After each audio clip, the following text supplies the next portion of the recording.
to either one of them before. That's such a disparity It is between quite the a two. disparity, yes. Well, I guess I just have one question. And that's, a good question for Gary too. Oh, well, I just looked at the disparity of the two. Why would we buy something that's... I'll keep my mouth shut until then. Okay. Okay. Will we stand for the Pledge of Allegiance, please?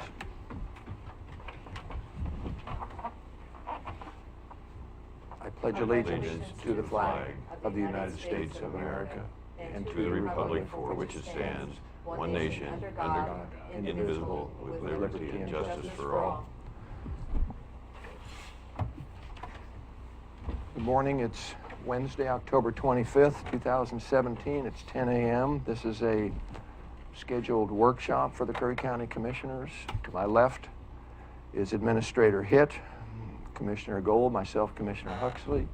To my right, Commissioner Boyce, Council Huddle, and then to the far right, the Clerk, John Jesuit.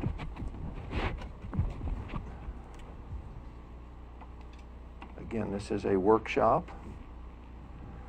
If we go to item 2, do we have any amendments to the agenda which has 2 items on it? Mr. Chair. Commissioner Boyce? I missed something here. I'm not seeing commissioner comments. Is that something that we have taken out of the workshop process? It has not formally been in. There was a vote to overrule that for one workshop a couple of weeks ago or thereabouts. It is not in the policy, Commissioner Boyce. So no commissioner comments today? Commissioner comments? Or Yes. Well, I mean, isn't that something you're putting, you mean separate item? Well, of course, just into the meeting, or of course. I don't think so, unless you want to vote of 2 can change that. I'm not in favor of that. So no commissioner comments. So Commissioner Gold? Well, I think we'll have an opportunity to comment as we go through. So I agree. Okay. Anything else? Well, I'm Commissioner just Boyce? going to offer a polite protest that goes against what I believe our responsibilities are to the public in informing what we've been doing for the last week, 2 weeks, updates. And so it feels like avenue to be silenced on not having that on the agenda. So I'll lobby to have that changed over time, and I think it's the right way to go. Thank you. Commissioner Gold, do you have any amendments? No, I do not. Administrator Hitt, any comments? Just if I may, Mr. Chairman, thank you, and Commissioners. Just to explain why that a separate item for Commissioner comments is not on here, at least as I view workshops, and I would agree with Commissioner Gold, the whole workshop concept is that you as commissioners will regularly engage with each other, with the people like myself or the city or the county council, Gary Milliman, anybody else that's maybe on the agenda. So basically my view of this is that the commissioners would have the opportunity to make whatever comments they wish during the course of the workshop, in the course of the general discussion / deliberation. And that's the whole purpose, is to bring out all your thoughts, all your thinking, have an opportunity to ask staff questions, each other questions, and then in order that staff might have some guidance, some direction from the commissioners as to then how you want to proceed with that workshop item in the future. For a specific workshop item, but Yes, it's not a right, yeah. potluck. Right, yeah, no, and of course that's always the case. You're right, Mr. Chair, is that any discussion that occurs during a meeting should always be related to an agenda item. And that's why you have an adoption of the agenda. If you want to bring in other items, then that's your opportunity to bring them in, and if you have one vote to support you, then it becomes part of the agenda. Okay. So just Thank you. quick comment on that. We only meet generally once a week, and so if that option is taken off the table and it's just not on the agenda, and I've been silenced in the past for something new or something pertinent, something urgent, and that's almost what I'm sensing here, if I'm understanding correctly, that I didn't get it on a week ahead of time, So therefore, even in the workshop program portion, that if it's on the agenda items, probably, possibly will be accepted. Otherwise, not likely. That's, yeah. Okay. You both look very puzzled. Okay, so let's move, Yeah. let's move on. Okay. Okay, let's go to, there are no amendments. Let's move to agenda item 3. This is the Brookings, or the status of the Brookings Airport, and it's John Hitt, interim administrator. I do have on both of these times here, Administrator Hitt, the times shown are not what was shown on the routing slips, not even close on either one of them. For example, the 50 minutes on the routing slip for item 3 is shown as 30 minutes. So that went one direction. On the item 4, the agenda routing slip shows 25 minutes, so that went the other direction. So if we guess right, do we get a prize or? Well, you might. I mean, it's important that we have it No. right, because we can get, then the No. public get a feel, how long is this going to be? You're exactly correct, Mr. Chairman. I have to apologize. What happens is the AGRSs are done first, and it is a preliminary estimate of time. And then John Jesuit and I then actually after that, after we get those in, usually sometime Friday morning, okay, we got to put this agenda together, what's going to go when, where's it going to go in the agenda, and then I usually end up revising the time estimates. So the agenda, whatever's on the agenda would be the most recent, most accurate. I'll try to remember and go back and also change. It was a significant difference, Yeah, very. 60, 70% Yeah, difference. and in this particular case, by the time I did the agenda, I knew Gary Milliman was coming. Prior to that, I wasn't absolutely certain he was going to be coming, so I knew he needed some So additional you time. have the floor for agenda item 3. Okay, thank you, Question, Mr. comment, Commissioner. Question. Commissioner Boyce. I think I told you, if I didn't, Mr. Simpson will call in at 11 o'clock. You did. That's okay. That probably is going to be workable, and likely he would need more than, Yeah, I slightly think more it than should be. 15 minutes. It should be. Okay, great, Yeah. thank you. Okay. Administrator Hitt. Okay, thank you, Mr. Chairman. Commissioners, you have a fairly extensive packet of information on this topic regarding the status and possible sale of the Brookings Airport to the City of Brookings. First and foremost, and I think most important, is the August 15th letter signed by Gary Milliman, who's in attendance here. Excuse me, by Gary Milliman.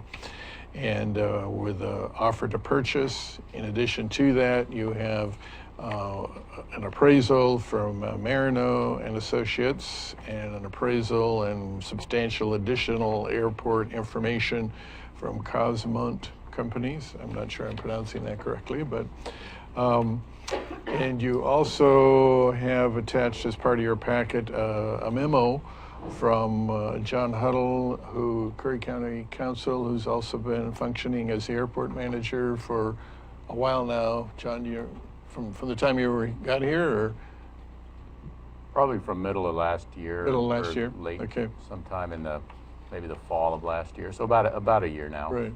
So one of the things Mr. Huddle did for us is to take a closer look at the actual staff cost or time involved. And as you correctly pointed out at our last meeting, Mr. Chairman, we need to recognize these staff times and staff commitments. And that's on the second page of Mr. Huddle's memo, where we have accountant time, maintenance time. I see Eric's here. He's usually the guy that goes down and does airport-related work. Legal staff time, i.e. Brenda. Staff time like John Jesuit. I don't think, and I haven't spent very much staff time. I have a little bit. I don't even think that's on here, as well as the council work, for a total of about $28,000 in costs that aren't actually part of the budget. So I didn't include it as part of your package, but just to give you an idea, this year's budget that you approved estimated revenues from the airport as 28,300, and then operational costs, basically materials and services, of almost 20,000. But those materials and services costs did not encompass, at least any significant degree, the staff timing cost that Mr. Huddle outlined in his memo.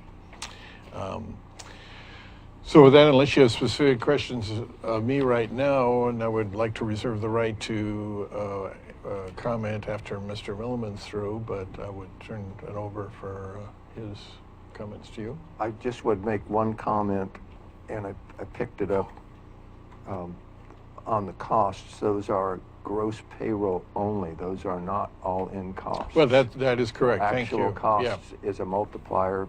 That's very right. close multiplier. Take those numbers and multiply them times 1.5. Yep, that for is the actual cost. Yeah, that is an accurate multiplier. Okay. I can attest from my own review of those So costs many times. it's- Yes. So with that, Gary, would you be willing to come forward and just kind of briefly summarize your letter and any additional information or things that have come to your attention since you wrote the letter? Sure, thank you. Gary Milliman, City Manager in Brookings. Thank you for having this item on the agenda today. The City of Brookings is interested in acquiring Brookings Airport from Curry County and making it a part of our general city operations. As you know, the airport was annexed into the city several years ago.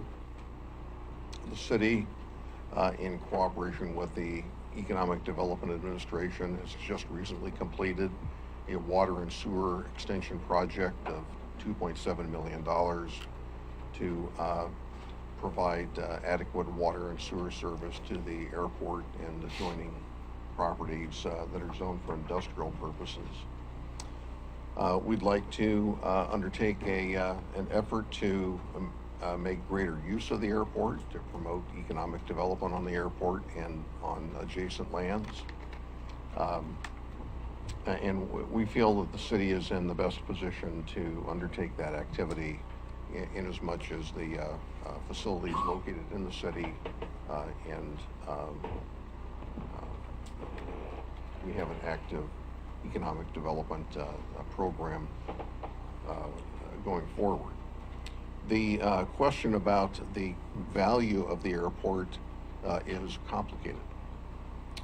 It is heavily influenced by the grant agreements that you've entered into with the Federal Aviation Administration, which essentially limits the value for purposes of sale to 6 years of non-federal funding that you have invested in the airport for capital improvements. So that's the amount that we've offered to purchase the airport for.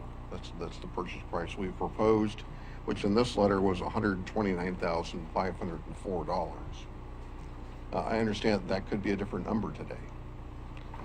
There may have been additional investments, or there may have been a review, and there were capital expenditures that weren't shown as that number was calculated by the county. But whatever that number is the number that we're offering to pay, and that can be used for whatever purpose that you choose to use it for, putting it back into your capital reserve fund if you have one, or taking care of other county needs, or paying unpaid matches on past grants, or whatever the case may be. Mr. Huddle has indicated that the amount of the cost of administering the airport is more than double the amount that's shown in your budget, and certainly operating at a deficit. We've believed for a number of years that the airport has been operating at a deficit. We understand that that will become our problem as a result of this transfer. We think we can reduce that through a number of means. particularly since the location of the airport is a shorter distance from City Hall than it is from the county offices. And we have staff that are prepared to take on those additional responsibilities. So by transferring the airport to the city, the county will relieve itself of FAA grant assurance provisions and obligations that currently carry on for another 20 years. Those responsibilities would be transferred to the city. The county would relieve itself of the current operation and maintenance cost and responsibility. It would increase the economic benefit potential of the airport for all Curry County residents by transferring ownership to the public agency who has the resources that are needed to take it to the next step. To pursue additional funding, which we're doing in a number of ways, to improve access to the airport and enhance its ability for further development. And really to improve efficiency by having the administration of the airport nearby to the facility. And we can use our own city facilities and for administration and use other city resources such as our Public Works Department to undertake the maintenance activities there and not have Eric driving down from Gold Beach to perform those functions. There are just, I think, a number of things, little details that come up every day in the administration of a county or a city that need to be attended to, that I think with the airport being in the community there, we're better positioned to do that. So the city's been talking about this with county officials for about 9 years. It was one of the first items on the agenda when I came to work for the city 10.5 years ago. And we've had meetings with county officials periodically during that time. I think we first proposed acquiring it, then some county commissioners proposed transferring it to us, and it's come and gone periodically over that period of time. But little examples of things that come up. Yesterday, I was having a meeting with the owner of South Coast Lumber, and he asked me, what's the status of the property the South Coast Lumber donated to the county for an animal control facility at the airport? Anybody know? The status is that the Important property thing is is, still do you there. know? But it's not on anyone's radar to move in that direction. And it's been a number of years since that occurred, but they'd like to see something happen with their donation. And there's really no one pursuing that. It may not even be on anyone's list of knowledge. But we're willing to pursue it. We're willing to pursue the use of that property in some fashion that is in the spirit of the donation that was made years ago. So those little things pop up within the community that need to be tracked and followed up on over the years, and we're ready to take on that responsibility. So that's really the pitch.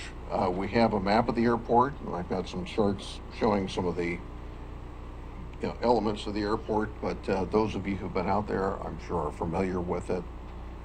And with that, I'll just answer questions.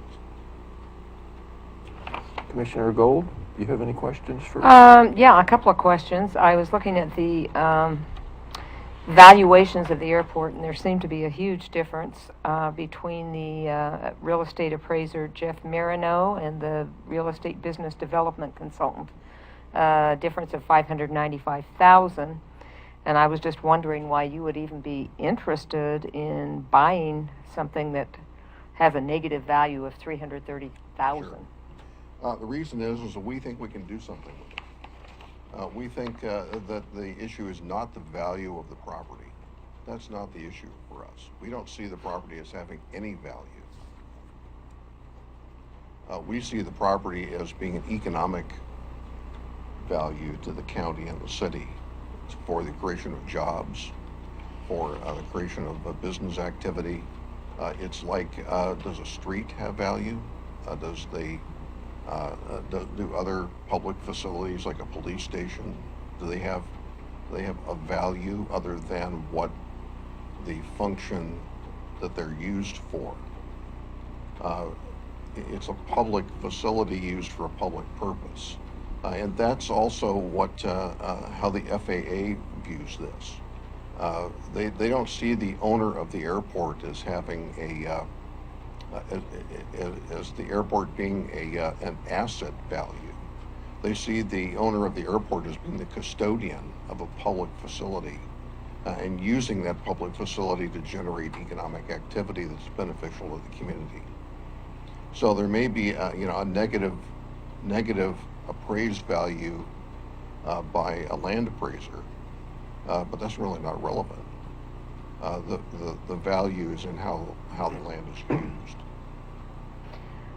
So I have another question. You're willing to pay $129,000, and that's based on capital expenditures. What about the expenditures that we put in as far as staff time? By the time I multiplied it by 1.5, the actual costs were $42,000. Sure. Why would we pay you for staff time? Well, because we put that into the airport. It's certainly not required by the FAA to pay you for staff time to be in compliance with your FAA regulations on granting. If we paid you the cost of your staff time, you'd need to put that money into the airport under FAA guidelines. And another question, have you ever considered a lease instead of an actual? We have, and we're not interested in a lease. And why? Because we don't want to be a subcontractor for the county. Okay. Those are my questions. Commissioner Boyce? Thank you, Mr. Millen, for coming again. I think this is probably your 8th trip in 10 years you've been here, maybe more. In our visit with Mr. Fowler yesterday, that was a pretty important issue to him on the 3 acres, and you challenged me as a commissioner to know precisely where that 3 acres was, and I had to admit I wasn't up as much as I would have liked to have been on that. But you gave him some detail on why and how the county might be able to contribute to that, and in the spirit, as you mentioned, of that donation, and obviously it's a little bit of a distance, but he was pretty interested in how that might benefit the community, and of course quite pet friendly, as many of us are. So maybe just a little more detail on that, if you could. How the city might pursue that. Then. Okay. Well, I brought maps showing where that is. It's located on the to the left of the new access road to the water tanks. So that'd be south, of course. Pardon? Would be south, right? It's on the north Towards side. Brookings. It's on the north side. What is on the north side? Okay. On the access road towards the airport. It could be, we're happy to talk with the Humane Society about the potential use for that, as it was originally intended as an animal control facility. I don't know if the county is interested in having an animal control facility there. That was the original intent, apparently. Knowing that the county animal control system has changed substantially in the last 15 years or so, that may not be an option. Whether the Humane Society would be interested, I don't know. We're not the property owner. We haven't followed up with them. Another potential would be perhaps to develop that as a dog park. You mentioned that yesterday. Or some other pet-friendly activity that meets the spirit of the donation.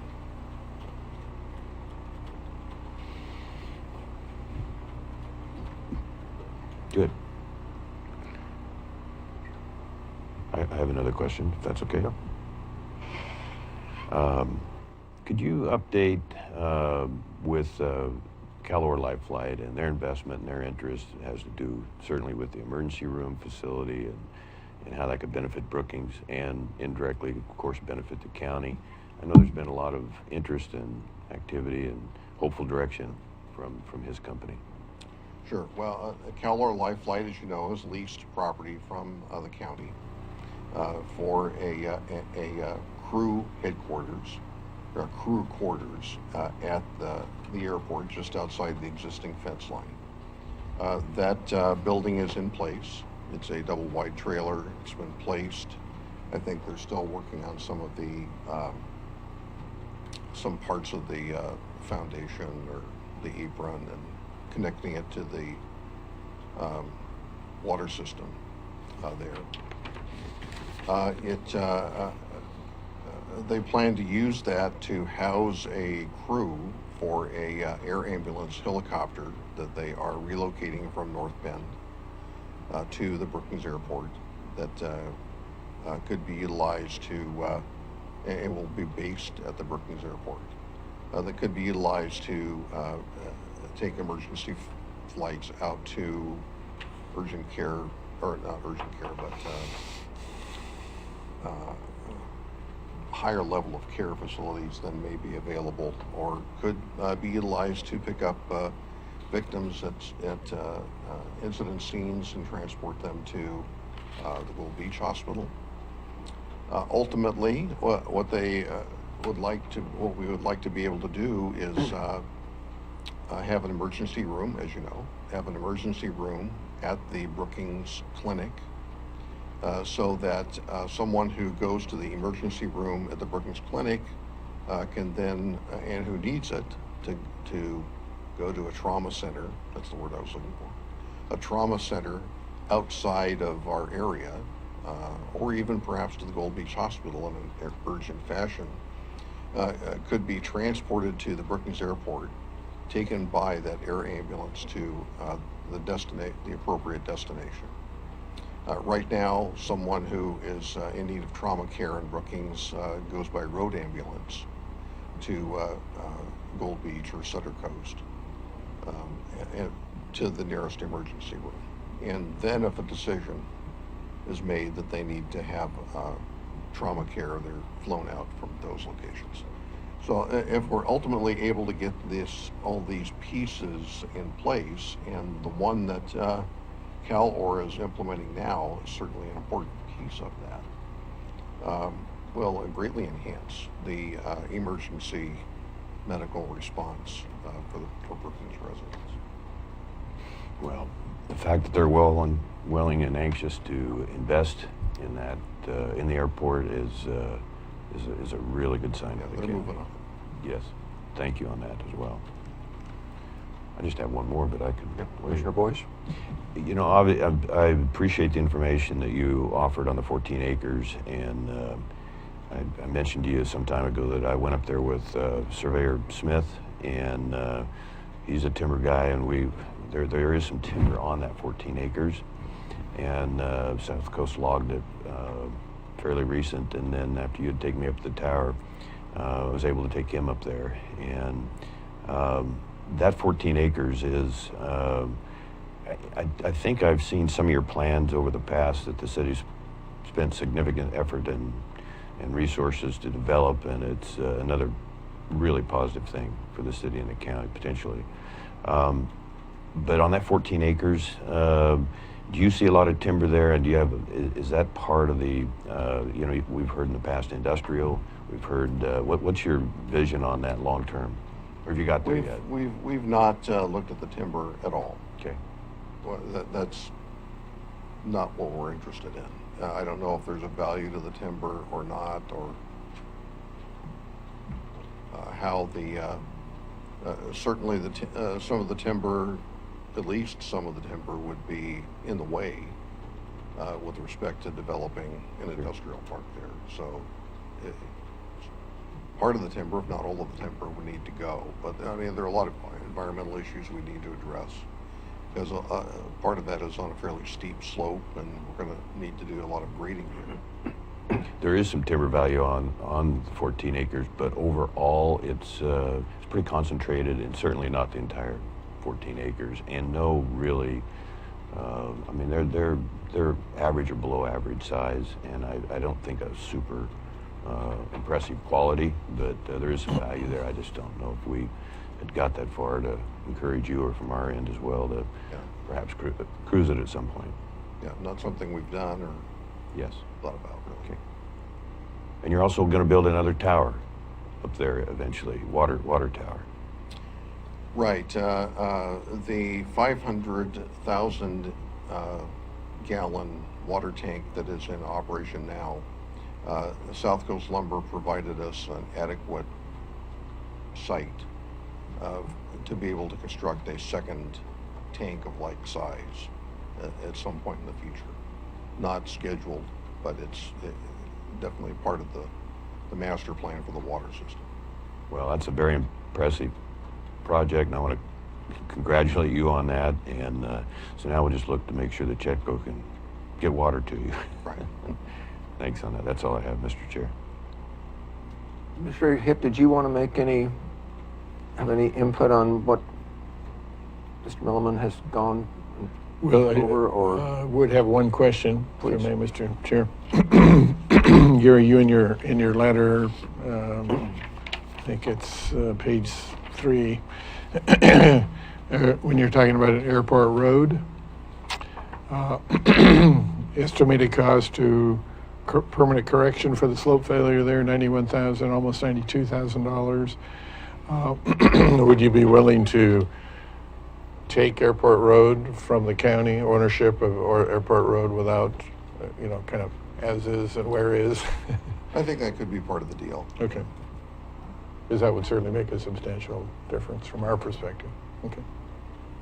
That was all I had, Mr. Chairman, Okay. for right now.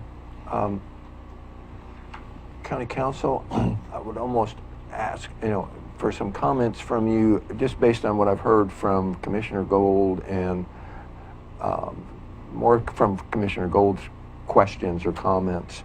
If you could just, on a little bit of the history on what we've learned, or what our obligations are, or what we as the owner right now can and can't do, what we can not do as far as receiving monetary value for things. What we thought was one thing, what we were told by FAA representatives was one thing, and you talk to somebody else and it's an entirely different thing. And ultimately, where this 120, was it 120, call it 130, rounded up, 130,000 would end up.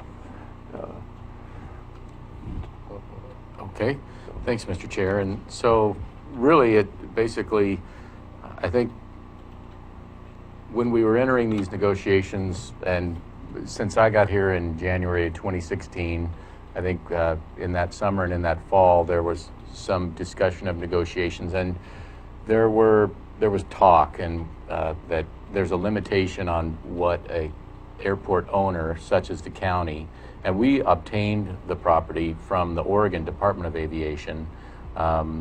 Two things: we didn't pay them for the property, and it is subject to a restriction that it be used in perpetuity for an airport.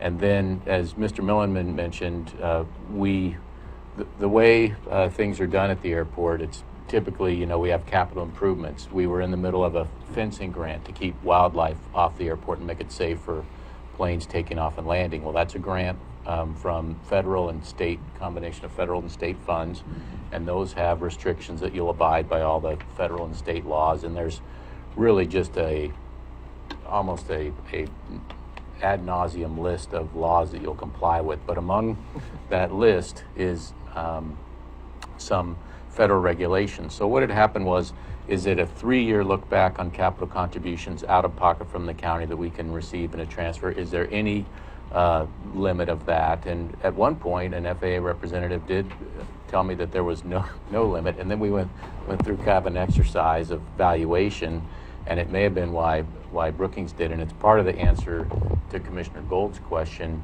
The FAA does not allow an airport owner under their FAA rules, and if you've taken grant money from them, you agree to abide by them.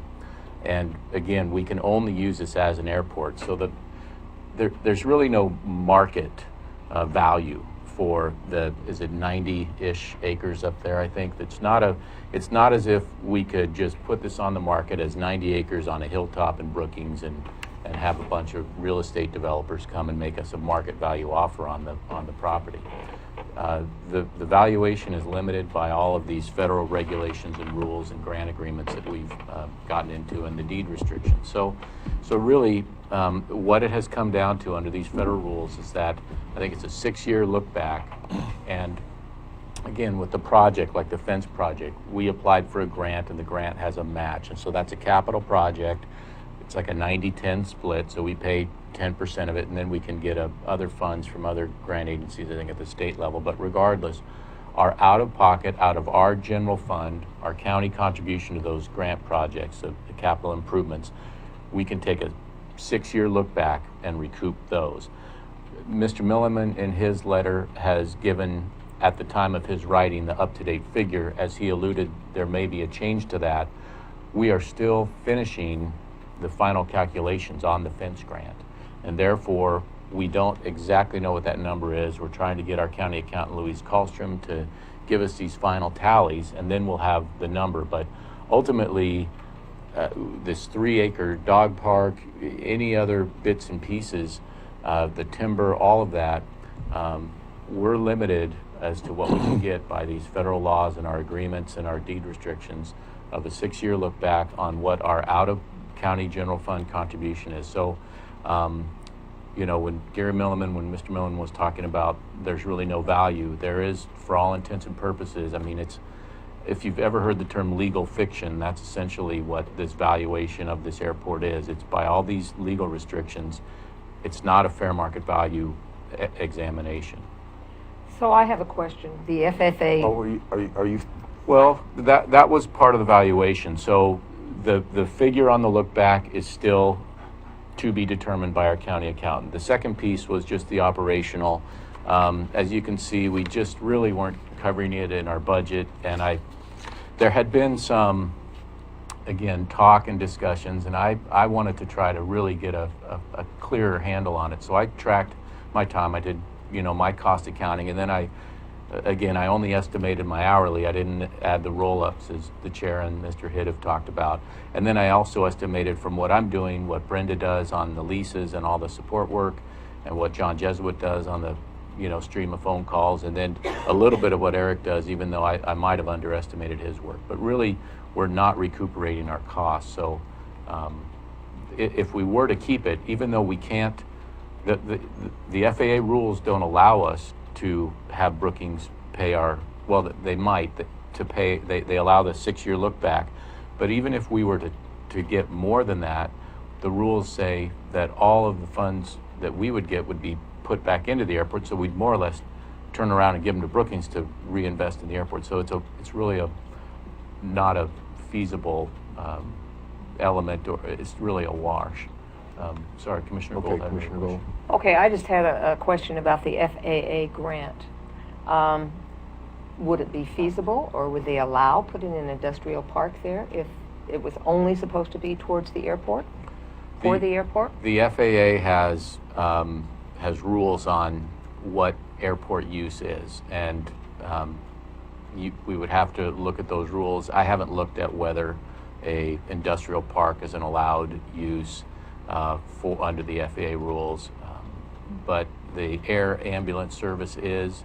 So that makes sense. Right. So I think there's got to be, again, it has to be an airport use under the FAA rules, and they probably have a list, and there's probably people you can ask and get a determination. So it's just it's restricted. And then the question about the lease, Brookings doesn't prefer a lease, and that we explored a little bit earlier an issue of a lease. And one of the things that comes with airport ownership is airport responsibility. So the thing about if Brookings was a leasee of ours, we would still be subject to all the FAA rules and regulations. So if you know, I don't know that it would ever happen, but if anything happened where Brookings didn't perform, the FAA would still look to us. So we would still be responsible for anything that happened out there. And so it adds another layer. And again, the question would be, what's the benefit, you know, to the county of having that arrangement versus a direct transfer, I think. So there are some just administrative costs, all of the things outlined in here, administering a lease, doing a lot of the follow-up. We wouldn't alleviate ourselves of some of those expenses. Now maybe those expenses could be recovered in some kind of a lease arrangement, but again, it just goes to administering it to what end, I suppose. So then that was a question on valuation and lease. Is there any other questions? I think maybe just if you would expand, for example, even if there was a positive money-generating airport currently right now, regardless if it was generating $1 or $1 million a year, where does that money have to go? Thank you, Mr. Chair, and that's the other element of the FAA rules. If you quote-unquote make money on an airport, you can't take that money and put it to general fund. It has to be reinvested into airport purposes. So, and usually you see this, the illustration up here. I have a feeling that's an illustration out of one iteration of what's called the capital plan. And generally how the airport is run is you come up with a capital plan, and then you execute your capital plan, and you apply for grants to improve the capital, and you're in cycles and things like these. And most of what's shown on that illustration up there are essentially hangars. And so what the county's revenue generation from the airport is through our hangar leases and some of our tie downs and trip fees. And currently, again, we're generating 30-ish thousand a year from the hangar leases, and we're spending more than that to administer them and to do the other things, maintain the airport, you know, the annual mowing, weed treatment. The pavement is done through a grant. We own one building out there, maybe two, the pilot house, and we have a hangar. Those would be our obligations to upkeep. We had some volunteer work from the flying club on the pilot house, but really my memo does conclude, I mean, keeping the airport is an option, but my memo concludes that if we kept it, and Brookings may have different operational costs, and he's alluded to one of the giant ones for the county is it's a long trip down there and back, and that's, you know, just travel time, and that makes up a decent portion of the staff time.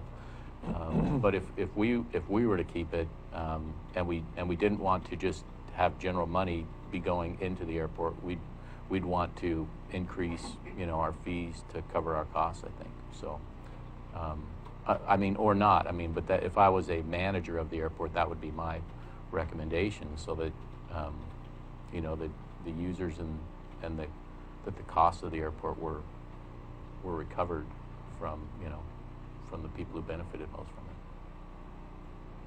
it. Thank you for the Okay, thanks. clarification. Any other questions? I just have one more question from Mr. Milliman. You mentioned that you'd put in water and sewer. Was this just for the airport?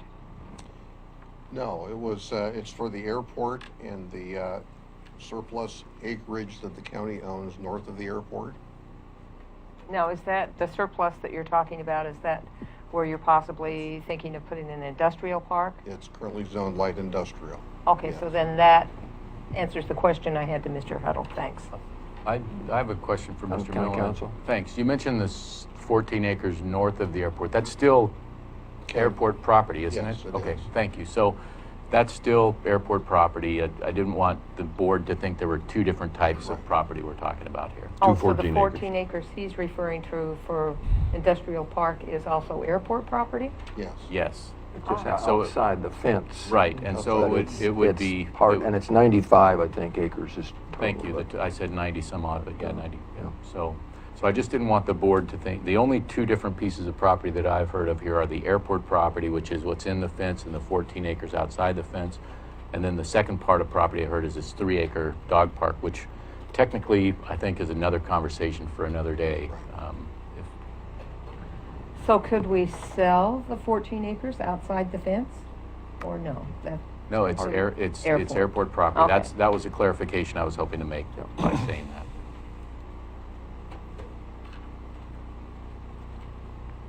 Any other questions for Gary, or? I don't have any more questions, Mr. Chairman. It would be staff's recommendation that if the commissioners are so pleased to further engage, have staff further engaged with the Brookings staff to bring back to a future meeting a formal the paper necessary to proceed with an actual sale. Now, obviously, you can't make that decision, but you can give staff Well, we direction. give- absolutely. Yep, yep. You have a consensus, Commissioner Boyce? Certainly.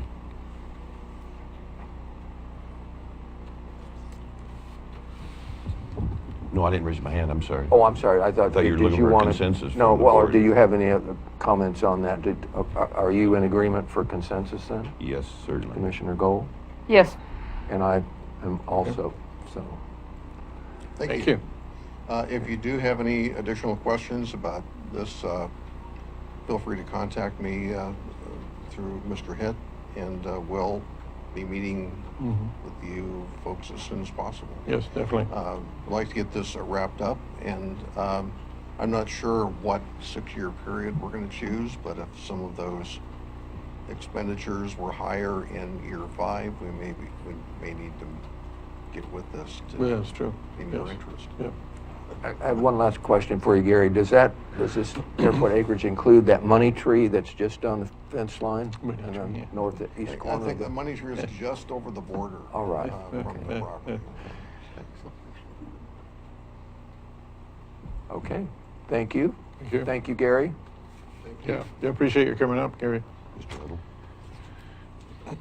So, looks pretty good compared to yesterday.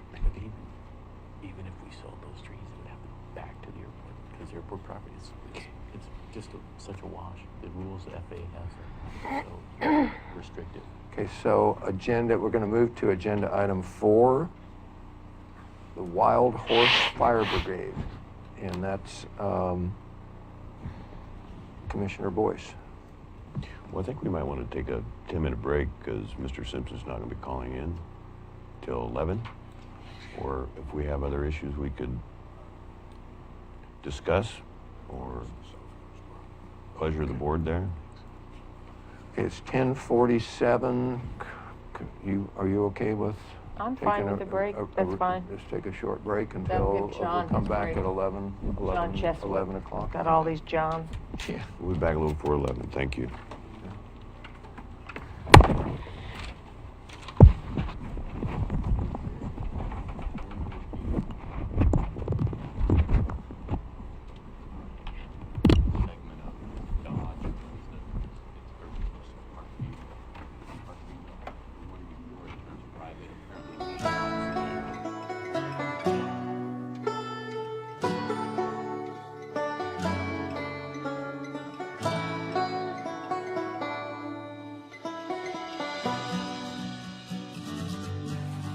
One of the things I really appreciate about our entire region is that we embrace who we are, and I think that's what unifies us. Once the timber and fishing industries collapsed, it took us a long time to get back on our feet. People didn't quite grasp the idea that once these jobs left, they weren't going to get other family wage jobs, and it crippled us. Things were getting really dire.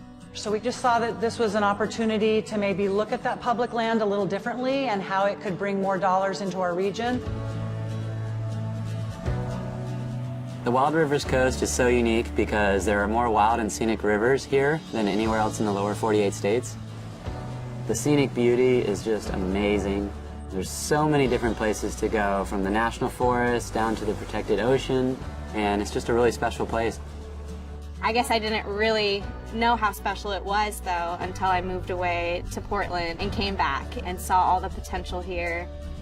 We're uncrowded, we're unspoiled, and we're a little difficult to get to, but my God, once you come here, you fall in love. We just thought if we could pull people to come into this Wild Rivers coast and stay longer and explore a little farther into our backcountry, there was a lot of opportunities for them to experience. I think our whole future is at stake here.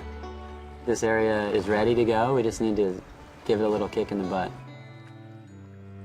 I'm gonna be honest, when the Rural Tourism Studio came here, I was skeptical because I didn't see far enough ahead that we actually could collaborate regionally, and I'm pleasantly surprised. It's been amazing.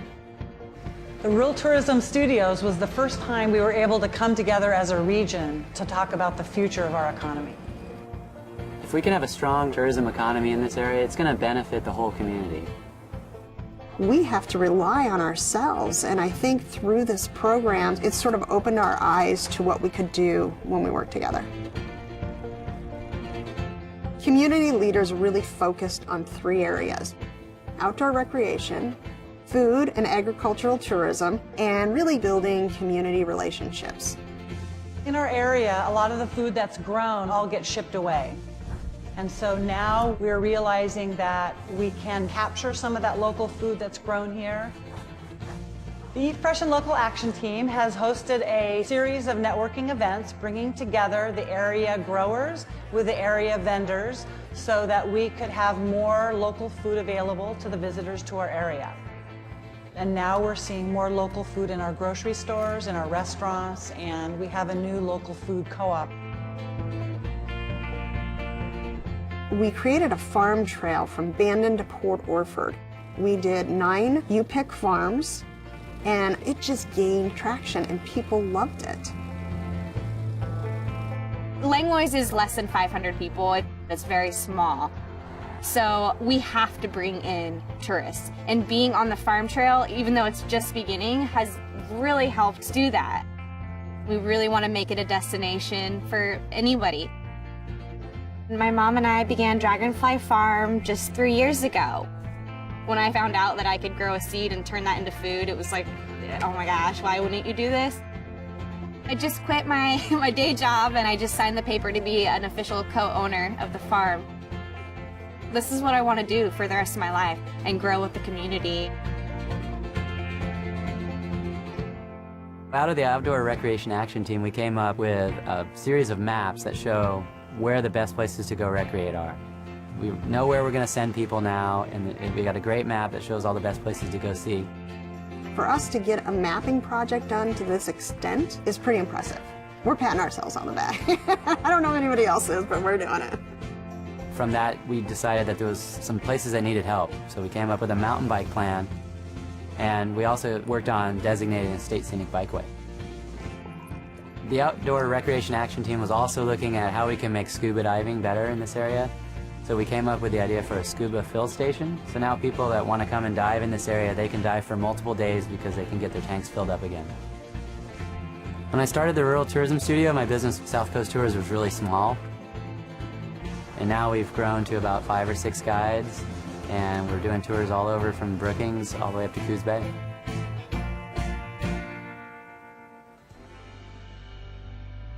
Overall, tourism is on the rise here. We've had a bang-up last 2 years, and it's like a breath of fresh air down here.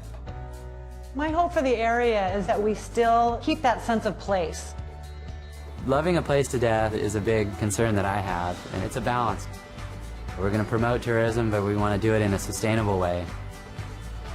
One of the biggest reasons that this area has been so successful since the Tourism Studio is the people that are involved. We have a lot of great, motivated, smart people who understand the need to promote tourism in the right way, and it's really all about the people.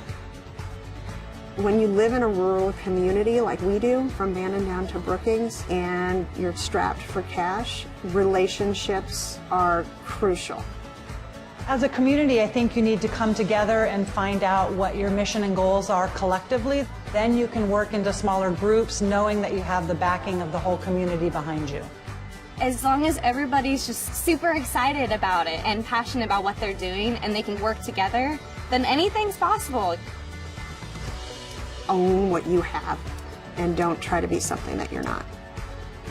It's gonna be hard. It's gonna take a long time. So roll up your sleeves and just dig in with an open mind.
What draws you to the Oregon coast?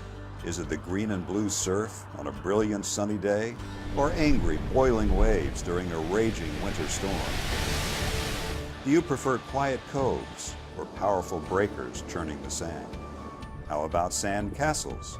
Do you come for the rising tide or the setting sun, to marvel at whales gliding through the sea or flying in the sky?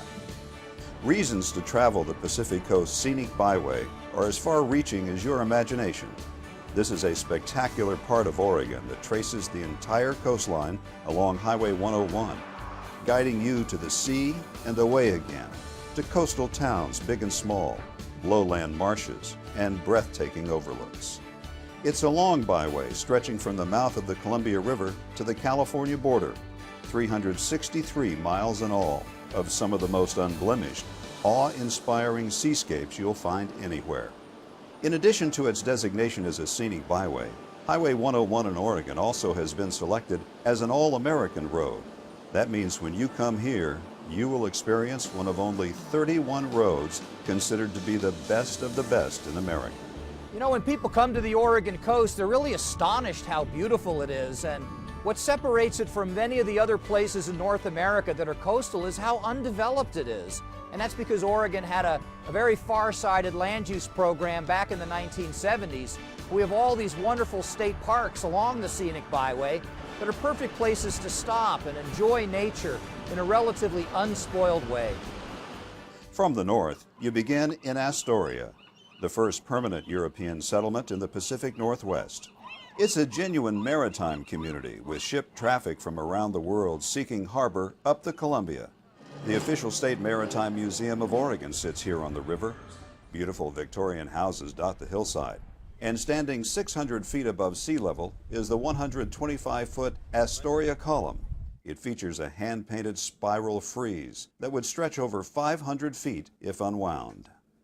Heading south, you'll find the community of Seaside, a popular vacation spot that offers miles of public beaches, an oceanfront promenade, and a downtown core packed with restaurants, shops, and even a beach-type arcade. Cannon Beach is home to one of Oregon's most photographed natural wonders, Haystack Rock. Get your shots from the beach, or take a short drive up to Ecola State Park and look down on this 235-foot work of art. The picturesque small town is filled with art galleries, shops, and cafes. Ready for more?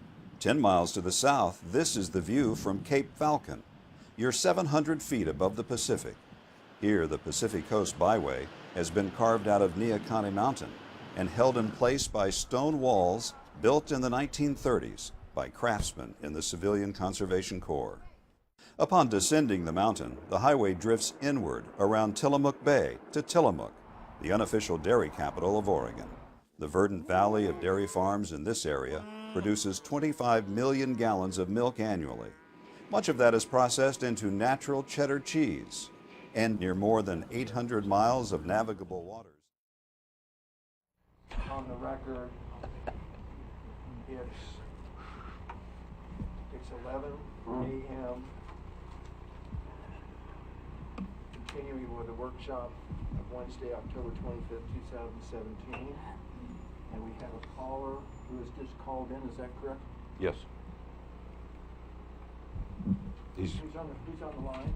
He's going to get an introduction William here. Simpson. Okay, do you want to introduce the speaker, Commissioner Boyce? This Good is our morning, public Captain Simpson. Excuse me, ma'am, we're not having the public comment. She's just going to introduce him, if she may. Oh, sure, I filled out a public I comment. know, but we are not accepting public comments today, Okay, but thank you. sure. So I was just going to give an so- introduction to the caller. To the caller? Okay. Correct, So, yes. Miss, would you identify yourself then? Sure. Good morning, Captain Simpson. This is Britt Ivy Boyce, and I am offering up your brief introduction as we spoke about. Also wanted to make sure each of the commissioners had the current Natural Wildfire Abatement and Forest Protection Plan, aka the Wild Horse Fire Brigade plan, the most recent copy. So with your permission, I'd like to present you each with a copy since the incorrect copy was in the agenda. May I approach the bench? Yes, please. Thank you. And when we start with, are you aware that we have an incorrect copy? No, I wasn't. Is this the same or different, or? Very similar. Updated. This is the updated Do we Out want of wastebasket? we need to, do you have an additional copy so we can get it I to do. the, I absolutely to the, do. to the clerk? Absolutely. If we have two, do you have one? I have No. 2 additional copies here Okay. for you. So I will be very brief so Mr. Simpson can answer any questions. Thank you. Captain Simpson was on the Bill Meyer radio show this morning, did a fantastic job, and we had Miss Connie of KCIW offer to conduct an interview at some point in the near future in case there are any extra questions. So I guess I just have one thing to open with, which is, how many of you have ever tried to light a fire? Okay, so if you have a wood stove and you stack that wood stove with logs and you have 50 books of matches, you still can't light it. You need kindling.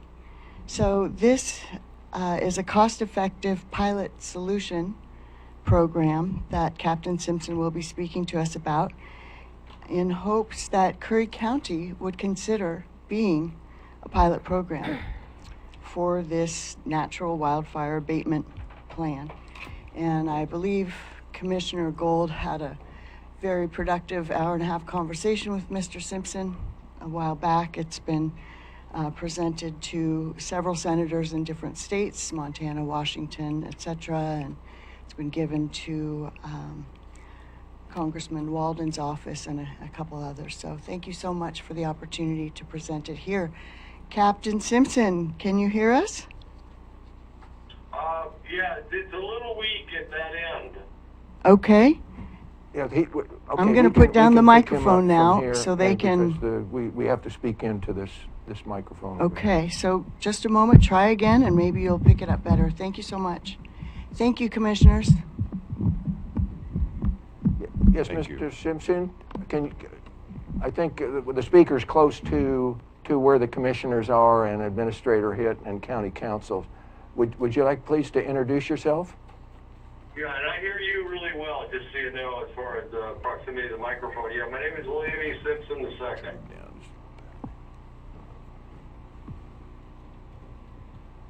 Bill, go ahead. You're doing good. Yeah. So, you know, I understand the, you want me to just go ahead and kind of give you my summary, and then we can kind of, if you want to have a Q&A, or how would you like to proceed? Yes, go ahead and give your presentation. We're hearing you quite well, thank you. Okay, excellent. Okay, so, you know, we're obviously presented with a problem that's, you know, we see what's happening in California. We saw what happened there in Curry County twice now, the Biscuit and Chipko Bar. Siskiyou County, we had a similar conflagration in 2014, and it burned again this year. So it's, you know, I know we've lost almost 9 million acres of forest in the United States this year. I think the suppression costs will probably exceed $2 billion this year. But it's not a good trend. I think everybody understands we've got a real problem here. And the way that, you know, when you take it back to a very simple analysis, we need tactics that can be applied immediately, because the first most important thing to do is to prevent more fires. Now, what happens after that, whether there's other economic opportunities based on logging or other things, that's kind of a separate discussion, because we don't get to have that discussion if we have more fires and it finishes burning everything in sight. So on a critical path analysis, we're looking at what can we do sometime between now and the next 9 months when the the season begins again. What can we do that's, you know, that actually can be implemented, not what can we talk about doing. And obviously there's a lot of discussion about longer term plans out there in the political world, but we have to do something right away, obviously. So, I mean, short of spending millions of dollars to go in and hand pick the grass and brush, I mean, if you bring people with weed eaters, you know, if you look at the practical ways of getting rid of grass and brush, there's only so many real solutions. You know, you can put cows out there, you can put goats out there. One environmentalist was talking about putting 600,000 goats.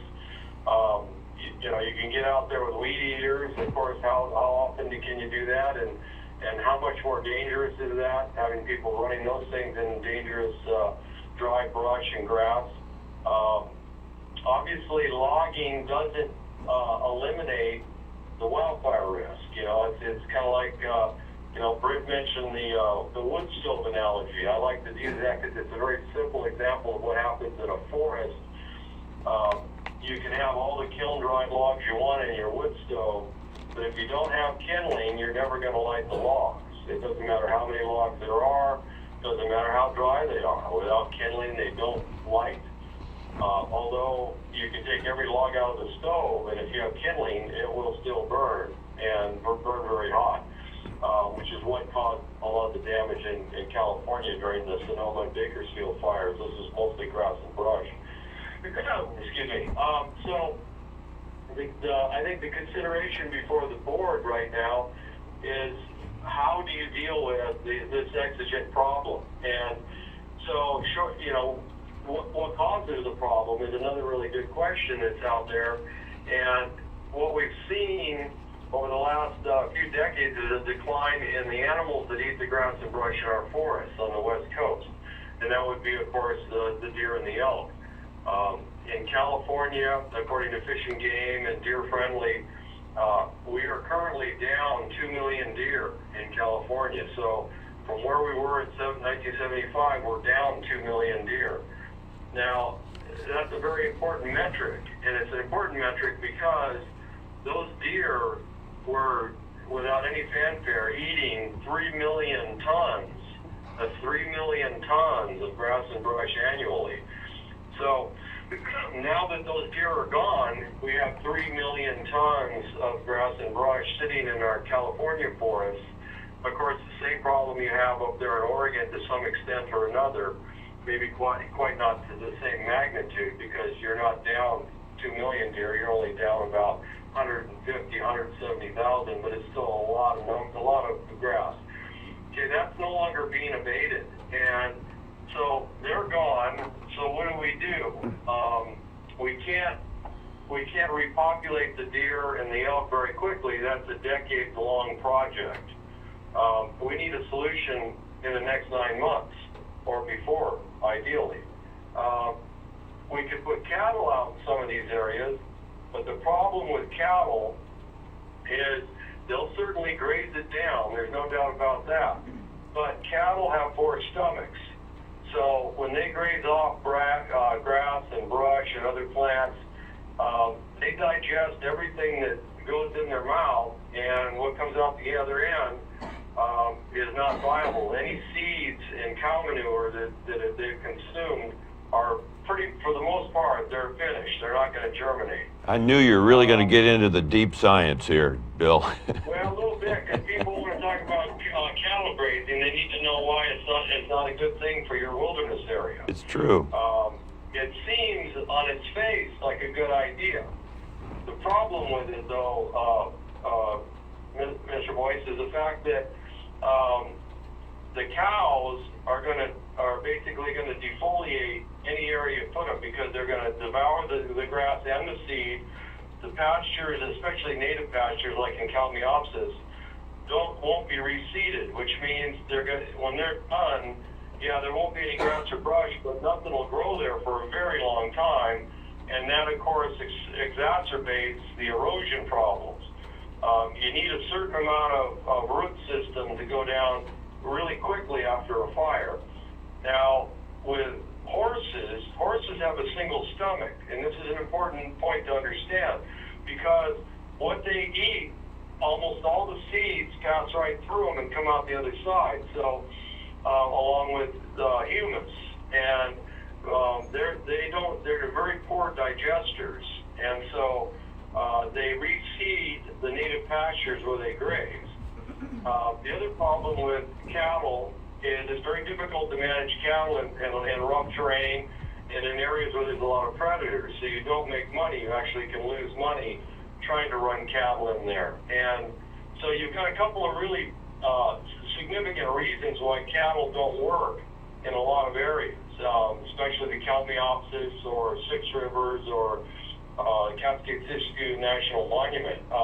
The cattle won't work there.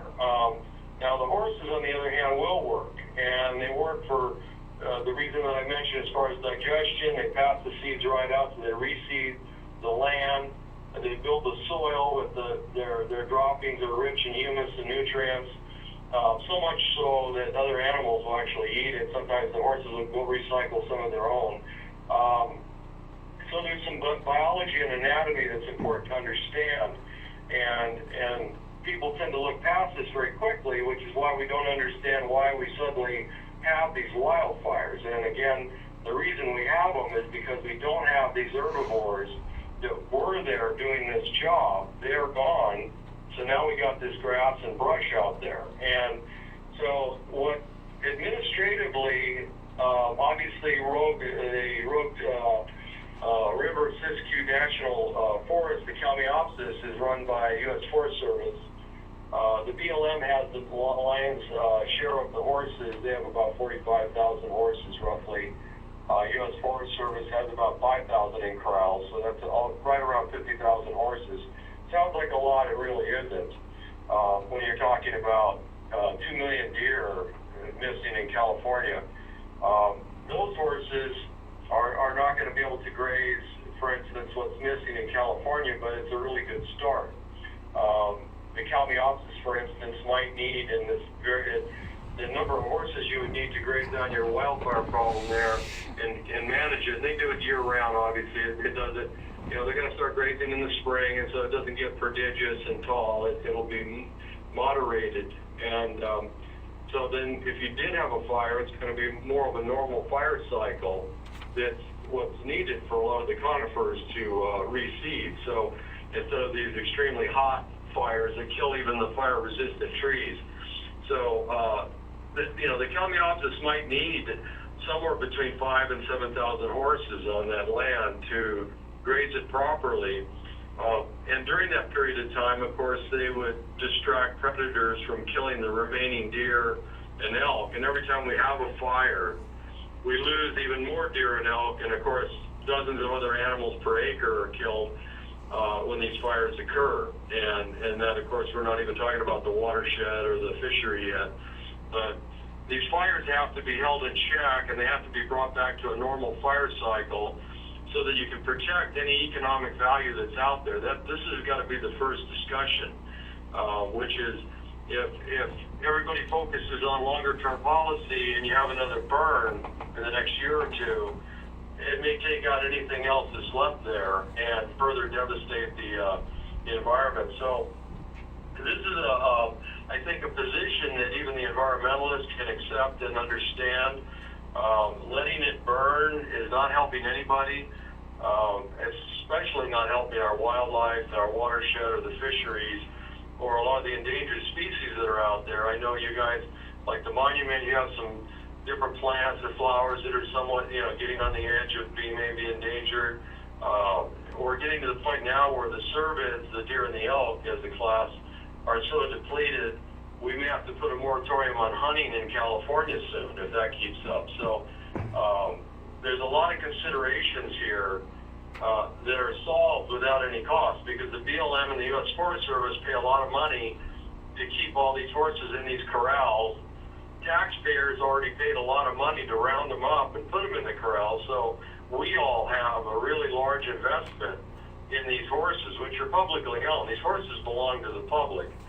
And so I don't think it's a stretch for the county to ask the governor, for instance, via resolutions, to endorse the Wild Horse Fire Brigade, and which is a more colorful name. I like that name versus the big long name that Mrs. Boyce put out there.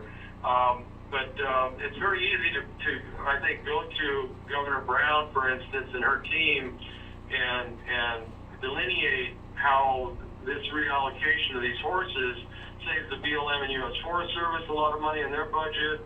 It's repurposing of a public asset that we own, destroying that asset as is currently being discussed at the Department of Interior.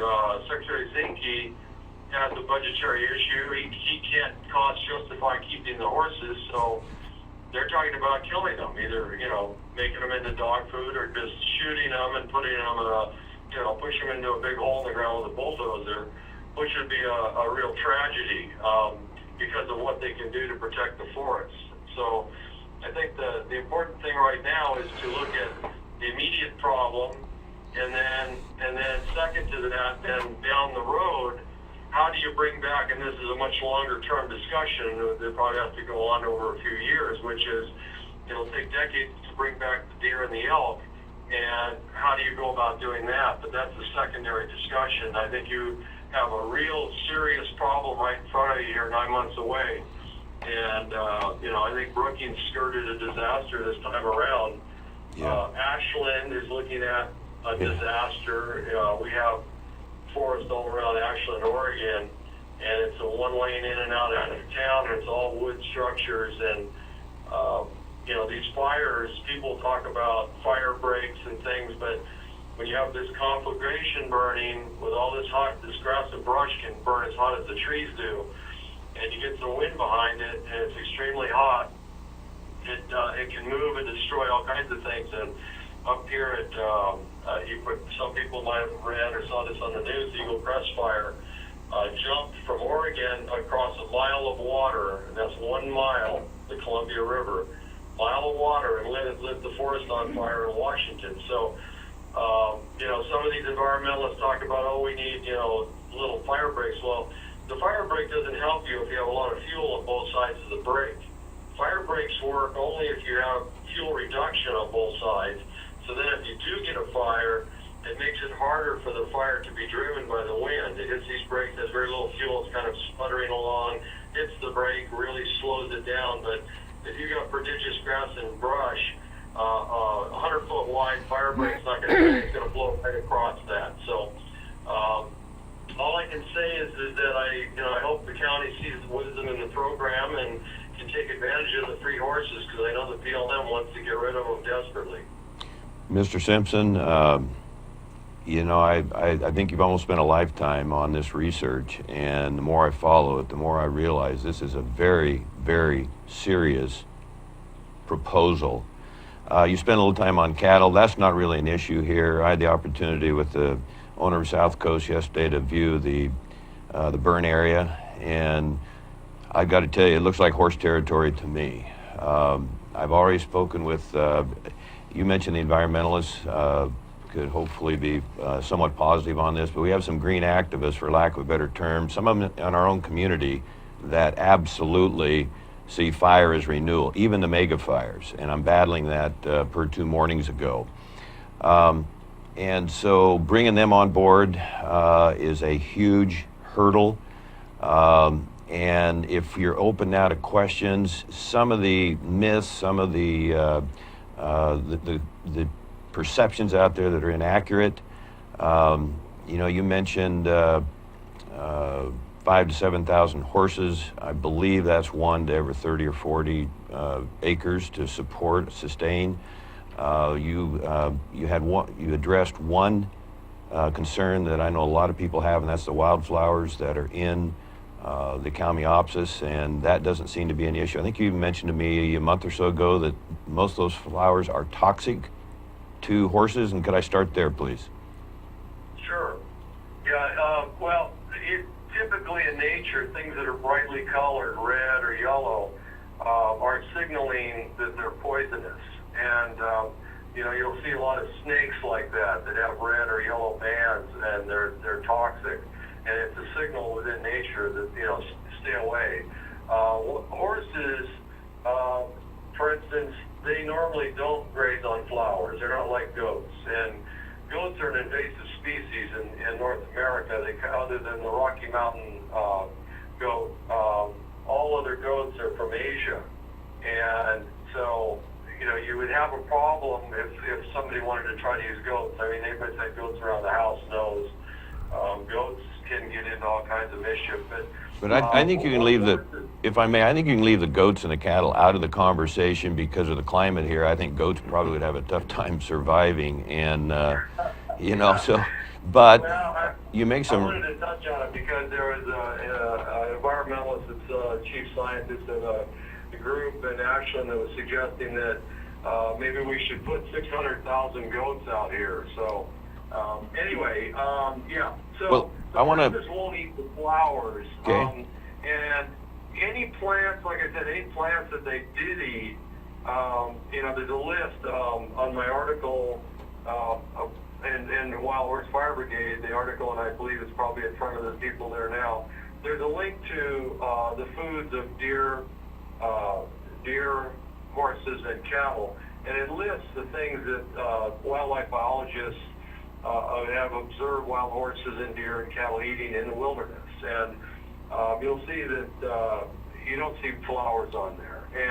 And I want to let me interrupt you for just a second. I know you're getting a lot of support in the Rogue Valley, and that's reason for enthusiasm from all of us. But speak to that in the competitive portion of the I think you referred to them as herbivores, and competing for the same food source, because the more I read, it's not an issue as I understand it. And also, I want to make sure that you have time here to address the native part of this to Oregon as their native species here. So I'll let you answer there.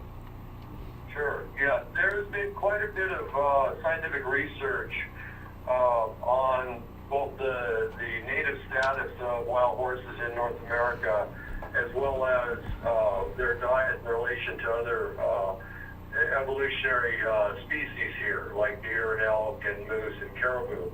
And University of Arizona did a very large study of deer, wild horses, and cattle in Colorado, and there's been other studies that also. But basically, what they found out is that wild horses and deer don't compete for the same food. They're what they call, the term scientifically is called commensals, which basically means they can eat at the same table without fighting for the same food. Unfortunately, we're trying to fight against a lot of false narratives that were put up by the cattle industry. And I know, I grew up in the cattle industry in FFA, raising full Herefords and the Applegate. The cattle industry has pretty much been at war with other people that are working with other livestock for the last century and a half.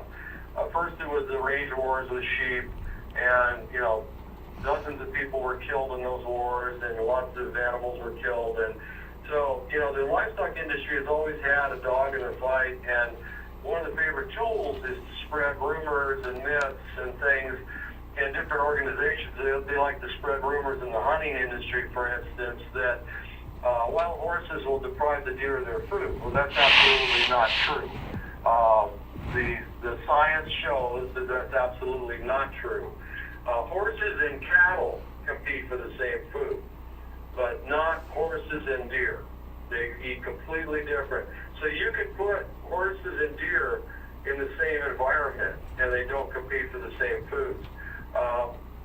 Horses, like I said before, they pass the seeds, so any plants that they eat, they pass those seeds back onto the ground intact and able to germinate. So unlike cattle, there's another professor from the University of Arizona, I believe Dr. Fleischman did his study back in, I want to say 82, and it was about rangeland devastation in the North American continent. And it was a very intensive 10-year long, it was a really big study.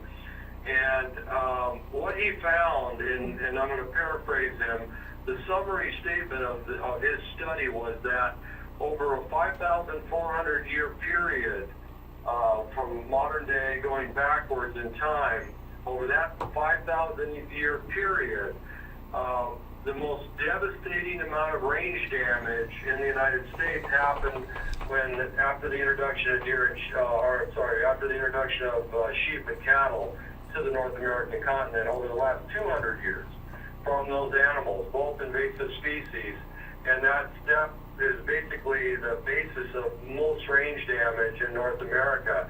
And okay, but we need, I think you've made that point really well. We need to get to, if you could, the argument that horses are not native to North America, and as it relates to us, Curry County, parts of Oregon. Okay, yeah, so you look at probably the most prestigious museum in America today is the American Museum of Natural History. I don't think anybody argues with that. In fact, worldwide, they're considered the leader in natural history. And the curator of mammalian vertebrates there, Dr. Ross McPhee, says that without any doubt whatsoever, horses are a native species in North America.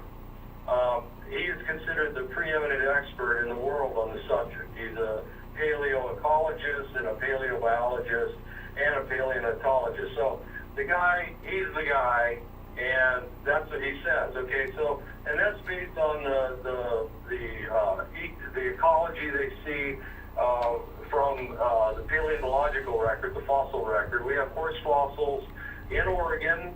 We have horse fossils in Oregon. In fact, we have horse fossils on our ranch up there in the monument. There's horse fossils down in Las Vegas. There's horse fossils in Southern California. They're all over North America. There's not one cow fossil anywhere in North America. So, okay, that's number one. That's the fossil record. Number two is the cultural record, the archaeological cultural record. Recently, a team of Canadian scientists have been studying the journals from La Salle, who was a French explorer that penetrated deeper into the United States than anybody else in the early 1600s. The Spaniards were still on the coastline of the Americas, primarily down in the Virgin Islands, Cuba, some parts of Florida, and a little bit over on the Pacific side of Mexico. La Salle and his cartography team, they're mapping North America, had made it all the way to the plains between the Mississippi and the Rockies.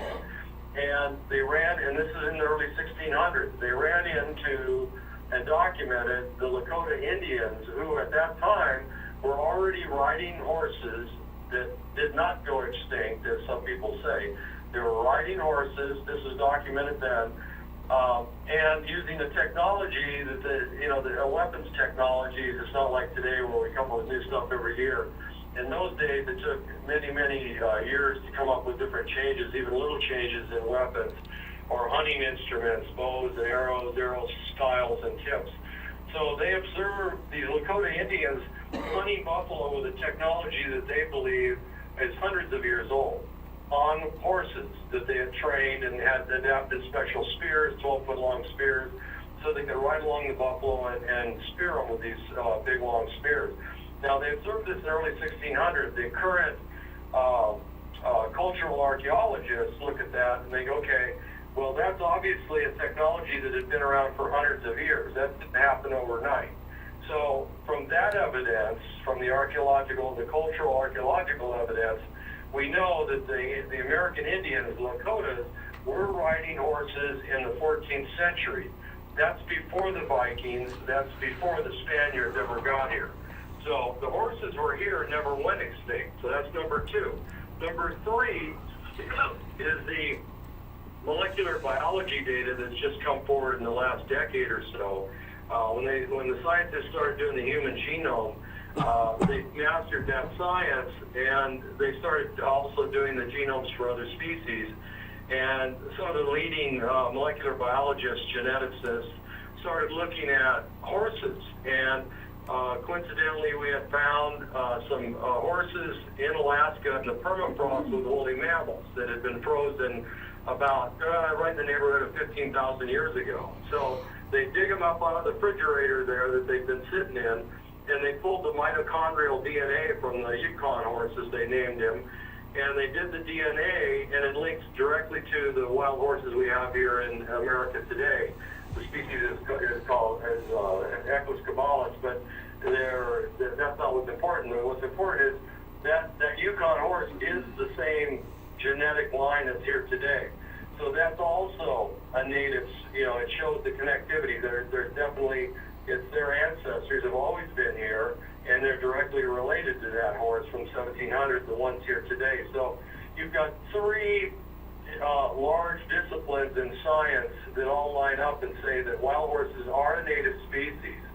The only thing that keeps them, and if you want me to explain why, people were going, well, then why doesn't everybody just agree, as far as politically, that they're native? Well, there's a big reason for that. If the people that are managing large public resources, the rangelands, and the U.S. government manages, I think it's 270 million acres in the United States. A lot of those lands have oil, gas, and various mineral deposits that at some point have to be extracted intelligently. Environmentalism, green environmentalism, whatever you want to call it, they're very wary about how they go about doing that. They've got to do it. But the last thing, from their, sitting in their perspective, the last thing they need is yet another endangered species to have to deal with, like the sage grouse is almost endangered. And that puts a real stumbling block in the development of these lands going forward. And they look forward with a long vision. They're looking forward 50, 100, 200 years. So with wild horses being currently almost extinct, and we have 107,000 wild horses in the United States. Of that population of 107,000, 50,000 are in corrals. That means 67,000 are out on public land. So under the Endangered Species Act, when you reach 100,000 critters, that gets to the point where you've already got so little genetic diversity, that genetic population is at risk of implosion. So and you can't have an endangered species unless it's a native species. So they've been fighting tooth and nail to try to say it's not native when, of course, all the science lines up and says that it is. It's a losing battle. That will be proven, but in the meantime, they're killing the horses as fast as they can to eliminate the problem, obviously. I mean, if this was a war and we were on their side of the battlefield, we'd do the same thing. I mean, if they establish native species status, then they definitely are an endangered species. And then that means they're on the range, which puts a big, stumbling block in all their little plans for developing all the land. So that's the only reason why they're not native right now. It's all politics and the use of public lands. Fair enough. Did I answer that for you? Yes, thank you. I'm going to let the other commissioners jump in here. I've got just one more comment. You mentioned the governor and her people, by the end of the day, had some pretty good information thanks to your efforts and Britt. It's when we were able to communicate, Mr. Simpson, that this really has tremendous visitor value, at least potentially. The Forest Service, of course, would give us access to that vast area back there to be able to, and I think Commissioner Gold and I talked about this a week or two ago, just to have access for people to view these horses. Correct me if I'm wrong, I think they stay in family groups, essentially of 10 to 12. Before you answer that, though, I also want to just, in the environmental, we're all environmentalists, but the green activist group I talked to on Monday morning, there's no way they're going to support this plan short of a major fight, because they don't want serious fire abatement. And I'm going to go out on a limb and state that as direct as I possibly can. And I come away from that meeting realizing that they want the fires. They want the huge fires. All of us understand the prescribed burns, and the natural part of that whole concept is we have to live with fire, but we're not going to live with wild mega fires. So at least we're going to do everything we can to prevent that. So that's the major battle we have there. And then yes, to that last question I offered there, and I'm going to. That's all I'm going to ask for today. Thank you very much for coming. Yeah. So you're quite right. Ecotourism with wild horses is a very exciting niche market. They really picked up on that concept, I have to admit. I was hopeful, and anyway, I apologize, but that was give me a lot of optimism. But go ahead. Yeah. It's well, first of all, people. Madeline Dickens opened eco-tourist place. She was having some difficulty with the BLM over land squabbles and water rights and grazing rights when she opened her resort. But it was an overnight success. People were flying in from Europe to see the wild Mustangs at her place there in Nevada. So, but she's the only one that's dabbled in it initially. And unfortunately, she did it in a way that she had some unfortunate partners and neighbors that were actually more interested in getting her grazing and water rights. So she's been inhibited. But by and large, everybody that looked at it, it was a big newsreel about it on one of the Nevada news stations, how successful it was. I mean, people were booking vacations to come in, spend a lot of money at this posh hotel she built, flying in from Europe. It was a really big deal. And she spent $20 million to build this place, and it was first season was booked. Now, as far as I think Curry County, and I have family and friends there, by the way, so I have a stake in I have a dog in the fight of seeing Curry County be successful. I think that ecotourism with wild horses, if you had your own herd over there, would be a huge thing. And from a couple of standpoints. One, you've got a lot of people in Hollywood who are just absolutely adore wild horses. You look at Viggo Mortensen, Ian Somerhalder, Carole King. I mean, you can go on and on. There's people that are just absolutely adore and support wild horses, who would probably provide, I would imagine, a tremendous amount of incentive for people to come visit destination in Curry County where they could come and see the horses, see the eagles, see the rivers. I mean, you could probably even get some horseback riding going down on the beaches and on trails, and bring people to the hotels and restaurants, and it's not a gigantic business model, but it is a model that should bring millions of dollars into the county retail-wise. So. And it can be a big opportunity for the county. The county can actually take advantage of the fact that it can be the first county in Oregon that reaches out to protect its own wilderness area, using it in a very environmentally sensitive, again, the green people, as you want to call them, I believe in quality environmental management based on practical experience. Okay, people who haven't lived in the wilderness, who go to school, read a book, and think they know it, are at a very big disadvantage. I don't care how many letters are behind their name. They're at a very big disadvantage when it comes to managing natural resources because they have no practical experience. If you bring, but then you look in Europe, for instance, that's why I mentioned the horse logging. These people in Europe, the royal families of the royal forests, which are considered priceless, they've been managing those forests for thousands of years.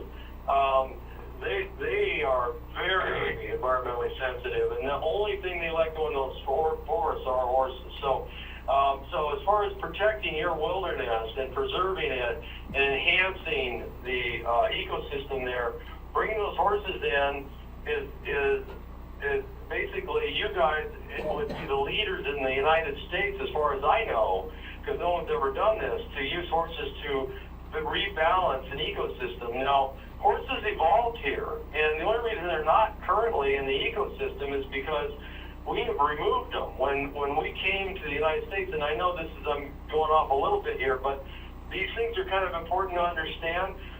The Indians, when we first showed up, and what we were doing is paying the Indians to go round up wild horses for the cavalry. There used to be horses all over the place, and we basically siphoned them off out of the wilderness, and we took domestic or wild horses and to some extent broke them and domesticated them right here. In addition to the ones that were reintroduced by the Spaniards, all those are, like Dr. McPhee said, the reintroduced species. You take a lion out of the jungle in India, put it in the zoo for 4 generations, and then put it back into the jungle in India, it is still a native species. It's just reintroduced. Nothing's changed. So anyway, so you would be the first, I think, county in America to not only manage this very sensitive and very special place on the planet, but you would build the first eco-tour system where people can actually come and see wild horses. Everywhere else, the horses are abused so much that when they see a pickup truck coming down the road, they run. They don't want to be within a mile of you because, unfortunately, where they stuck all the wild horses is where you need to manage cattle. It was very bad planning by the government, the way they put the cattle and the horses in the same areas. It's guaranteed trouble. All the grazing statistics we have from Arizona State say they compete. They graze they look for the same food. So that's like, it's trying to mix apples, it just doesn't work. It's oil or water. And so by putting them back into the wilderness where they belong, then you relieve the cattle ranchers that are trying to graze, and you build this business for Curry County. And I think it would be very exciting. I think you'd have tremendous support from Hollywood, from all the horse advocates there, from a large majority of the wild horse advocates. There's roughly about 20 million wild horse advocates in America today. Disney doesn't make horse movies because they're unprofitable.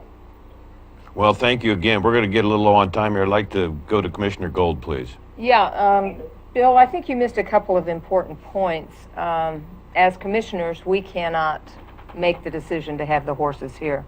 We would have to, this is according to what you and I were talking about several weeks ago, we would have to send some sort of a resolution or a letter to the governor requesting this, and even the governor cannot make that decision. She would have to go to the feds. So I think that's an important point that was missed here. No, it wasn't missed. I'm fully aware of the jurisdictional... No, I'm just talking about in this workshop. Right, yeah, no, you're correct.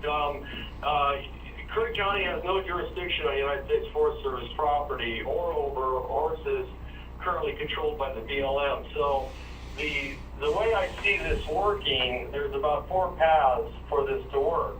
And the first path would be the county passes resolutions endorsing Wild Horse Fire Brigade and furthermore resolving that resolving and requesting that Governor Brown endorse the project for use in the county, and then she sends a letter to the regional director of U.S. Forest Service and BLM who on an administrative level, an interagency administrative level, could reallocate horses from holding pens in eastern Oregon and Modoc County into your area. They could do that administratively on agreement because they're both federal agencies who work together all the time on this, in fact.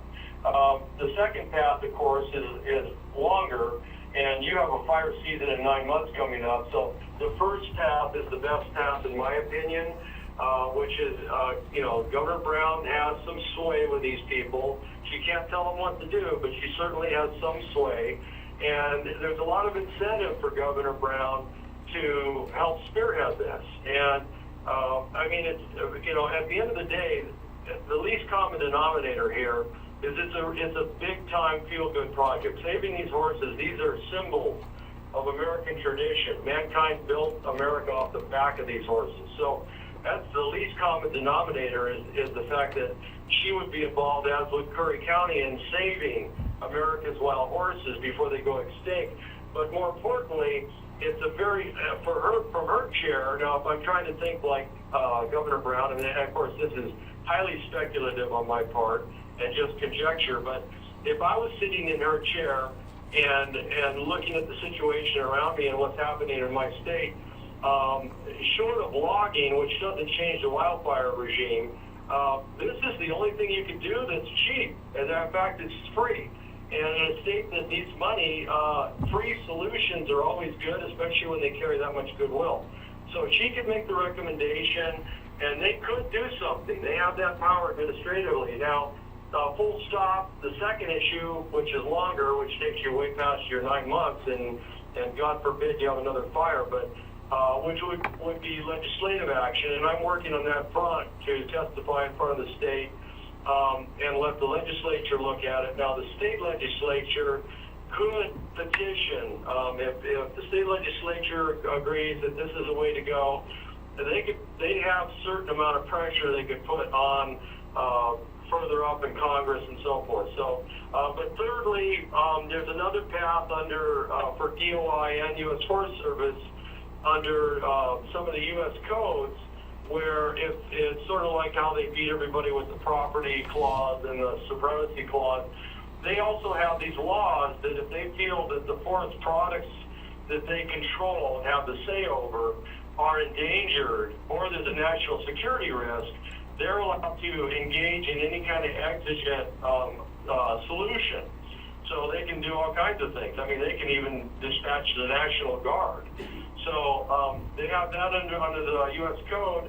And finally, of course, there's President Trump, who has the ability under executive order to just say, that he feels that there's an imminent threat to the deforestation of America, and all the reasons why that's bad, and we all know them now. And then therefore he can instruct DOI and U.S. Forest Service to work together to redisposition the horses in selective areas. That we're not going to just run them everywhere, but selective areas. And interestingly, the county office is an ideal area to have a herd of wild horses because of its remote nature, the fragility of that ecosystem. It's a very special, fragile place. You can't have animals go in there and just defoliate it, and you can't reseed it. It's too rugged of a country. So this would be an ideal opportunity for you guys and a couple other places that I'm working on. So those would be the paths that I see. Commissioner Goldford, the implementation of it in short order. I think Governor Brown could use her sway for administrative action locally, or regionally, I should say. Well, it seems to me if we want to be successful, we would send a letter to Governor Brown and our other representatives, as well as President Trump. Well, yeah, I would do that, but I'd also pass resolutions and act as a county and then also send the letters. Absolutely, I would do both. I would, if it was me, and I don't have a vote, but if it was me, I would pass resolutions resolving that the county supports it, and that further resolve that we request that Governor Brown endorse it and contact Forest and BLM regionally to have a redisposition of horses to the county offices based on carrying capacity. There is a little bit of lead work. They'd have to send us, they have a map of your soils, so they look at it's all these different soils on the West Coast have been mapped out so they know what areas have which soils. So they would look at the soil types in the county offices and establish carrying capacity of the land, factor in a normal population of deer, so when they do come back, there isn't too many horses then, and then figure out how many horses you could add in there, and then with the normal... Who is they?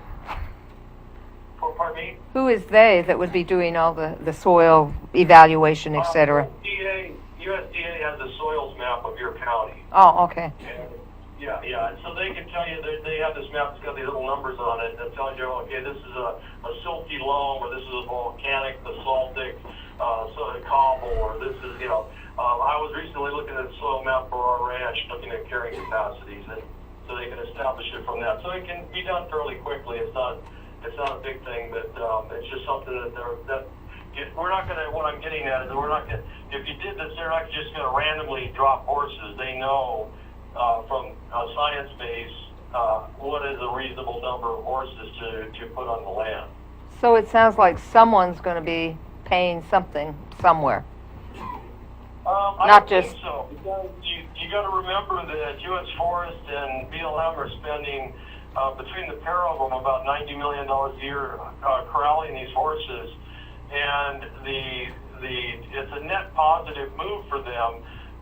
If they annualize, if they drop those horses off, that within the year they're net positive on that move. The relocation costs, they already own trucks and trailers. They move horses for a living, and the relocation costs are quickly amortized with profitability during the first year. The fiscal year, it becomes a profitable move for them.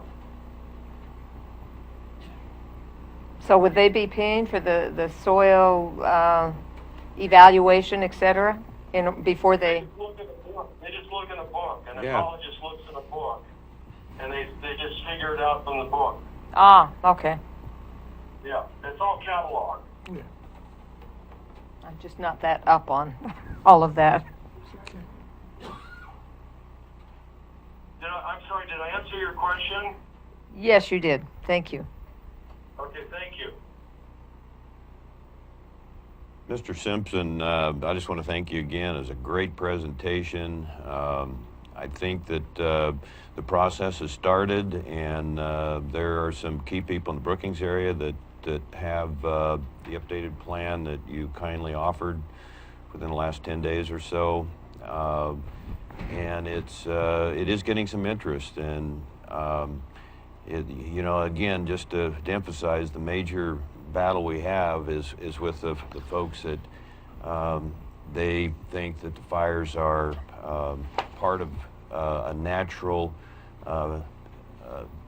program in rural parts of the country, and we're just very, very susceptible here. And so to have this sort of opportunity to abate the grasses and the brush, the hottest burning fuels, the kindling as you recommended.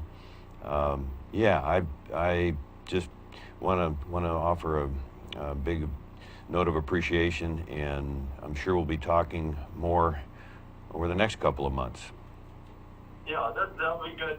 Just in closing, I would say this much. I've been carrying on a debate with some of the people, a former president of the Nature Conservancy, in fact, and they do fully recognize that, the fire-resistant conifers have evolved over the millennia, and they've evolved in a normal fire regime, which we don't have anymore because of the imbalance in the ecosystem because of the loss of the large herbivores. This is all sound science that they have staked their claims on already. So it's very difficult for them to talk against their other talking points. You look at, I agree with them, we do need normal fire cycles, but a normal fire cycle is not what we're seeing anywhere in America today because of the loss of the herbivores. So we can't, the bottom line is do we want an extinction of conifers? Because that's what's coming up. If you keep destroying all the conifers and all the seeds because the fires are so hot, that the trees that evolved for thousands of years in normal fires, and this is the key point, these are trees that have evolved in fire successfully, are now being consumed by these new breed of fires. So we can't allow the loss of our conifer forests. That can't be tolerated. We have to save the fire-resistant conifers. We have to get back to a normal fire regime where those trees do survive and do reseed, because they need fire to distribute their seeds. But these fires are so hot, there is no reseeding. The trees are dead, the seeds are dead, end of story. And you end up in a situation where you're developing desertification of your areas. So and without trees, there's no watershed, obviously, and the riparian areas are being wiped out. Yes. The animals that we fought so hard, and speaking from their speaking point right now, they have fought so hard to save the owls and the amphibians and rare species of martins and other things in the forest that are now being killed in wholesale fashion by the million. I mean, we're losing animals in these fires by the million. Yes. It just goes against everything that they've been telling us for the last 25 years, that we have to preserve the habitat, we have to save these endangered species. They can't turn around now and tell us, no, we don't want to do that anymore. Now it's all about just kill everything. That doesn't fly. That just does not fly. And anybody that wants to make that debate, I'll stand toe-to-toe with them all day long, because I've listened to their debate very carefully over the last 2 decades about saving endangered plants, saving endangered animals, saving this habitat, and now all of a sudden they're going to flip in a matter of, just a few years, and we don't care, we're going to let it all burn, kill everything, ruin the habitat forever, get rid of these millennial-old conifers that have evolved in fire. All that goes away now, period. That can't stand. It's an illogical debating point for them to assume. So you're probably hearing it from people that are either doing it tongue-in-cheek or are totally knowledgeable as to what's been said for the past 20 years. We're ready to do battle with them. We don't have any options. Well, they can't win. You can't sit up there and start telling stories. You can't lie. Good for you. So, we got to base management on truth and practical knowledge. Our family was pushed out of the logging business because of the spotted owl. And okay, it's in the news at the time. They said, it's an endangered species. We got to preserve the habitat. We got to preserve the owl. You guys are out. Okay, well, what's happened to that whole argument? Well, now we're just going to kill everything. We're going to kill the spotted owl, the barn owl, which turned out to be the one that's taken over the spotted owl's terrain. All that just goes away suddenly because it's convenient to just let everything burn? And the real reason, if you look at Agenda 21, really the goal here is none of the above. The goal is to get the fire so dangerous that everybody moves out of the rural areas and repopulates urban areas. And so basically it's an attempt to burn people out of the wilderness is what it comes down to. But it comes at a great price because the smoke is so toxic that the National Health Institute has now made the scientific connection that's going to lead to class action litigation, by the way, where wildfire smoke causes all kinds of deleterious illnesses, cardiopulmonary illness, early death. And all those medical conditions have been attributed and connected directly to wildfire smoke. That study is peer-reviewed and it's published online at National Health Institute. And it's just a matter of some, like that triathlete, young guy in Ashland running on a day with smoke. He's a champion triathlete, has a heart attack because of the smoke. He's hospitalized. There's your first case in a class action lawsuit against the forest managers. There will be culpability. You can't. There's a thing, as you probably realize as commissioners, when you step outside into the realm of gross negligence, you lose the veil of qualified immunity as commissioners. You lose your veil of immunity. You become vulnerable when you get into the area of gross mismanagement and gross negligence. You get there. So that's where a lot of the forest guys are now, and a lot of officials and legislators. They've crossed into this gray area, and they could be held personally liable for management decisions. Because now there's enough stuff out there that says, hey, this isn't the way it can be. And we have to have a different management regime, and it has to be, we have to stop what's happening. So anyway, with that, I'll close, but thank you for the opportunity. Thank you. We're going to close down here, and greatly again appreciate your time. You mentioned the wilderness classification. There's people out there that think Brookings and Cape Ferrelo and Harbor are all in the wilderness. So that truly is what we're up against. So I appreciate that. The whole bit of your presentation, and I'm sure we'll have a chance to call you back, and will. Thank you again. All right, thanks so much. You guys all have a wonderful day. Thank you. Bye now. Bye-bye.